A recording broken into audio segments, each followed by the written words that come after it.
Salut à tous les amis, salut YouTube, c'est Mika, je suis... Alors heureux, c'est pas le bon mot je pense, mais je suis quand même content de vous retrouver pour une information qui vient de tomber, à savoir que Pierre Sage, sans grande surprise, c'était pratiquement, alors pas acté, mais il y avait tellement de déco qui circulaient depuis quelques heures, Pierre Sage est donc démis de ses fonctions à la tête de l'Olympique lyonnais.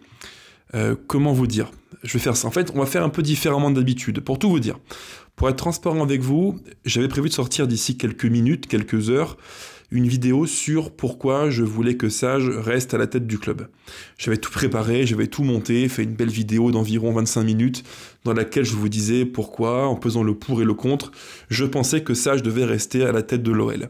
Et au moment où j'étais en train de la télécharger, je lis une notification de l'équipe qui annonce que Pierre Sage est donc démis de ses fonctions par John Textor qui s'est rendu à Lyon en express aujourd'hui pour différents motifs, une assemblée générale de d'Eagle Football Group et donc évoquer le cas de Pierre Sage. Donc, comment vous dire? C'était prévisible. Je pense que tout le monde était quasiment préparé à l'idée qu'il puisse partir d'ici peu. Mais j'ai au fond de moi, très sincèrement, un profond dégoût. Un profond dégoût pour ce que le monde du foot devient et pour ce que mon club devient depuis quelques mois, quelques saisons. Là, je ne reconnais plus du tout ce club qui était structuré, qui savait où il allait, comment, avec quels moyens. Tout est désormais bordélique, tout est fait comme ça sur des coups d'impulsion, c'est très impulsif, c'est pas programmé.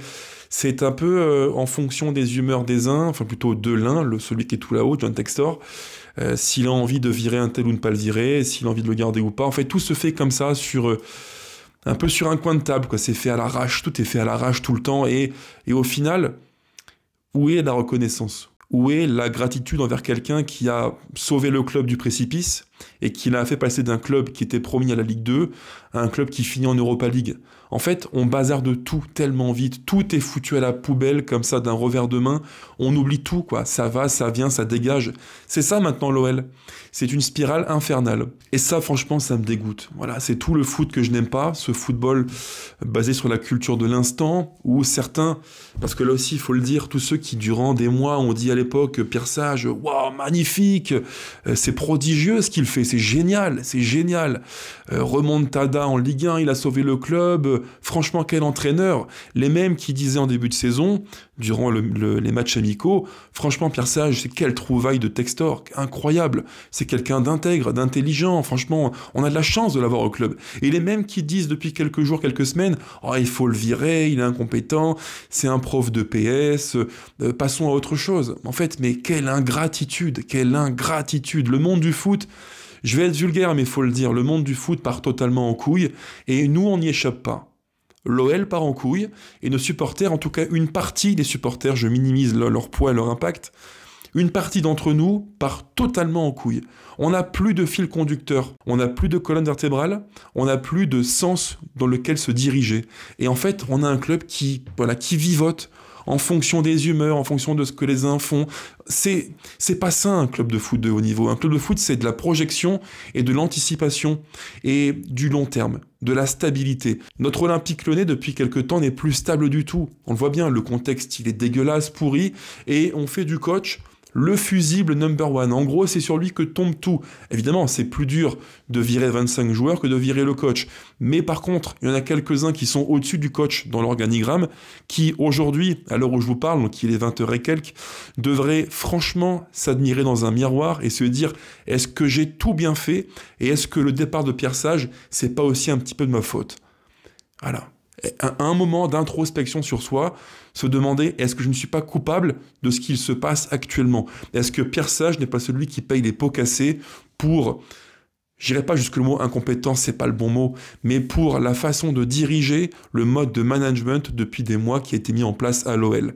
La culture du zapping, la politique de la terre brûlée, on bazarde de tout, et nous aussi, hein, nous supporters, on est fautifs parce que combien de fois j'ai pu lire des trucs, mais totalement, c'est minable, quoi, minable.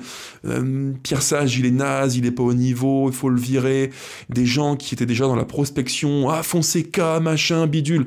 Arrêtez, vous ne comprenez rien au foot. Sincèrement, on peut critiquer le coach. Je dirais un truc, on peut critiquer le coach sur plein de sujets. Dans la vidéo que j'aurais dû mettre en ligne tout à l'heure sur la chaîne, je disais clairement que le coach a des points faibles, des défauts.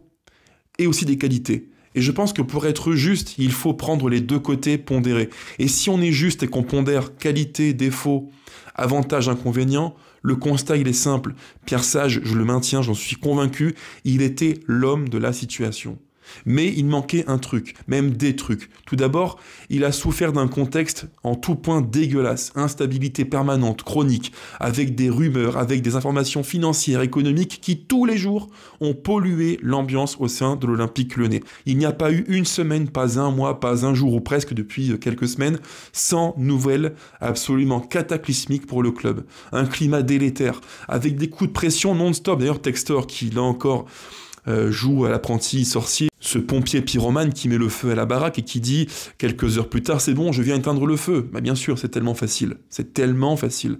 Je rappelle un truc tout simple, c'est que Pierre Sage, depuis 6 mois, il vit un quotidien de jeune entraîneur en apprentissage vraiment compliqué, avec un président qui, dès septembre-octobre, lui mettait un énorme coup de pression en disant dans l'équipe, moi, tant que Sage gagne, je le maintiens. Est-ce que le coup de pression était franchement utile après un match contre Beşiktaş où on fait vraiment un super match, mais on est injustement pas payé?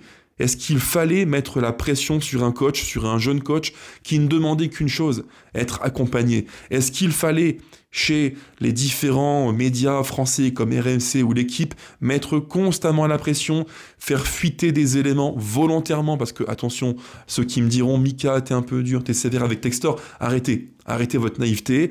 Les faits sont là. John Textor a fait fuiter du contenu qui faisait comprendre que l'OL était à la quête d'un coach et que Fonseca, le contact était clairement établi. C'est pas pour rien, le monde du foot pro, c'est pas le monde des bisounours.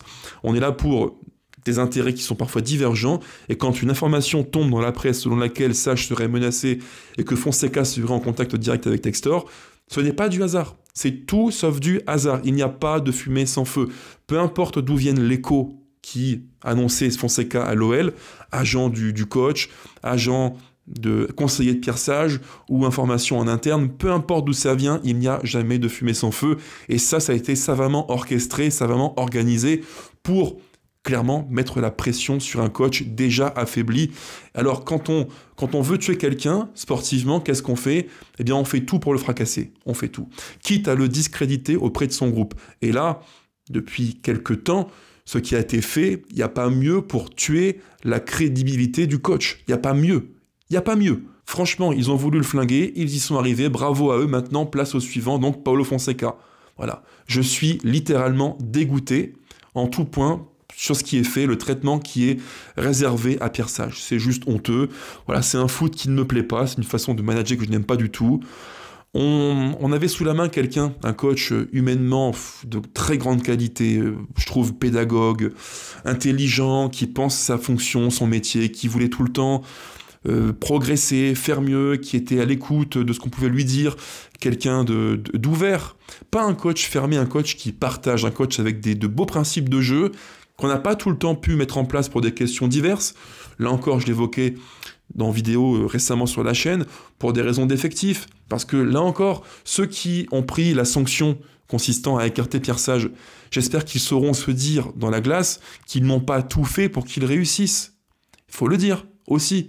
Quand ton coach demande un central gaucher profil relanceur pour casser des lignes en bloc haut, et qu'on lui met un joueur à 32 millions qui, balle au pied, est plus que limité, n'est pas un excellent relanceur, je m'interroge. Quand ton coach demande un numéro 8 dans le cœur du jeu qui peut oxygéner l'équipe et provoquer dans le mouvement des décalages et des différences, et qu'on lui donne un Verretou qui a 32 piges et qui est en fin de piste, je m'interroge aussi. Quand ton coach, Pierre Sage, dit qu'il veut baser le jeu de l'équipe sur le mouvement, sur l'intensité, sur le pressing et la prise de la profondeur, et qu'il n'a sous la main, à l'heure où je vous parle, plus que 2 profils de rupture profondeur, Nuama, Fofana, je m'interroge. En fait, elle est où la logique sportive? Ce même coach qu'on a saboté cet été, avec 2 axios qui partent, Adrielson et Mamadou Sarr, vendus pour 1 Twix et 2 Mars, on l'a à nouveau saboté cet hiver avec des raisons que j'évoquais juste à l'instant. En tout point, c'est abject, c'est dégueulasse. C'est le monde du foot, me direz-vous, mais moi, ce foot-là, je vous le dis franchement, il me dégoûte. Voilà, il me dégoûte. Parce que ce coach-là, pour moi, c'est un rendez-vous manqué. C'est quelqu'un qui, j'en suis intimement convaincu, était prêt à s'inscrire sur la durée à l'OL, parce qu'il aime ce club, parce qu'il voulait y travailler, parce qu'il voulait y grandir comme homme et comme entraîneur. Et on n'a pas su l'accompagner. On n'a pas su mettre à ses côtés quelqu'un qui aurait pu l'épauler, le guider pour qu'il grandisse au même moment que l'OL grandirait. On n'a pas su le faire. Et là, j'en veux vraiment aux dirigeants, qui pour moi sont fautifs aussi. Dans la sphère des responsables à l'OL, Pierre Sage, c'était pas le numéro 1. Loin de là, c'est pas du tout le fautif numéro 1, mais tellement pas, tellement pas. Les dirigeants, à quel moment l'ont-ils épaulé, accompagné, quand le bateau tanguait un petit peu, quand la barque était percée de toutes pièces, à droite, à gauche, devant, derrière, quand le bateau prenait l'eau? Qui est venu prendre la parole pour aider Pierre Sage? Absolument personne. Personne. C'est pas un président qui est là un jour sur 15 qui va prendre la parole pour défendre le projet sportif. Qui incarne ce projet sportif? Qui est la tête de proue du projet olympique lyonnais à l'heure actuelle? Il n'y a pas 10 000 réponses. Pour moi, il n'y en a qu'une. C'était Pierre Sage. C'était celui qui prenait en fait tout pour tout le monde. La pression du terrain, des résultats, la pression aussi de tout ce qu'il y a autour, le mercato, les départs arrivés. Il n'y a personne dans ce club qui prend la parole et qui protège l'entraîneur. Comment voulez-vous qu'on réussisse? Pierre Sage ou pas, Fonseca ou pas, je m'en fiche totalement. Comment voulez-vous que l'on réussisse s'il n'y a pas quelqu'un qui incarne ce foutu projet sportif olympique lyonnais? C'est juste impossible. Donc, moi je dis une chose toute simple. Bon courage à Paulo Fonseca, si c'est lui le candidat qui est choisi par Textor et par les équipes d'Eagle Foot pour l'OL. Bon courage à lui. Je serai naturellement un de ceux qui seront derrière lui, parce que pour moi c'est OL first. L'OL avant tout, toujours. Je serai un de ses soldats, évidemment. C'est un coach que j'aime bien en plus, un vrai bon coach que j'aime beaucoup. Mais néanmoins, une fois qu'on a dit ça, mon Dieu que le foot est dégueulasse. Franchement, c'est dégueulasse. Et j'aurais aimé que dans un moment où le foot prend un tournant sacrément financier, capitalistique, déshumanisé, j'aurais aimé que nous, à l'OL, on fasse preuve d'un peu plus de recul, un peu plus d'intelligence, un peu plus d'observation, un peu plus de patience. De la stabilité qui est un élément essentiel, fondamental pour tout succès footballistique. Sans patience, sans stabilité, il n'y a point de succès sportif. Ça, je fais le vœu pieux que certains qui dirigent le club l'écoutent, l'entendent et l'appliquent. Parce que franchement, consommer autant de coachs, que ce soit à Botafogo, à l'OL, mais moi ce qui m'intéresse c'est l'OL évidemment, ça pose question. Et qu'il y ait autant de mouvements, de va-et-vient, de joueurs qui viennent, qui signent, qui partent, qui dégagent, ça m'interpelle aussi. Voilà. Et ceux qui se sont tus ces derniers jours, qui n'ont même pas dit un seul mot, pardon, mais Laurent Prudhomme absent totalement, Mathieu Louis-Jean absent totalement, personne n'est venu soutenir Pierre Sage. Ce même Pierre Sage qui a pris le club au bord du précipice, qui l'a mis en Europa League, qui est maintenant en Ligue 1 6e, donc pas largué non plus, qualifié en 8e de finale d'Europa League. Ce même coach qu'on a glorifié, on le fout à la poubelle à la première tempête venue. En tout point, ça me dégoûte, littéralement. Donc, pour finir sur une note plus positive, parce qu'il faut quand même voir l'avenir et penser, avoir une pensée chaleureuse pour le coach, j'ai envie de dire à Pierre Sage, s'il m'écoute, coach, un immense merci pour tout ce qui a été fait. Parce que franchement, on était peu, même quasiment aucun, je pense, honnêtement, à croire que l'OL serait maintenu en Ligue 1 il y a maintenant 1 an. Vous l'avez fait. C'est grâce à vous, grâce à votre discours positif, intelligent, calme, pondéré et mesuré. Donc pour ça, merci. Et je vous souhaite une chose, c'est que l'avenir vous soit radieux, brillant, à la hauteur de votre intelligence, et que vous trouviez quelque part un projet qui vous satisfasse, qui apporte bonheur, épanouissement et confort dans votre vie. Parce que je suis intimement convaincu que vous ferez, coach, un très bon, un très grand entraîneur d'ici peu. Et j'espère que les prochains dirigeants que vous aurez vous accorderont la patience d'un projet stable, un projet dans lequel vous serez profondément inscrit et dans lequel on aura confiance en vous. Parce qu'il y a une chose qui est sûre, c'est que vous le méritez franchement. Merci pour tout, Pierre Sage.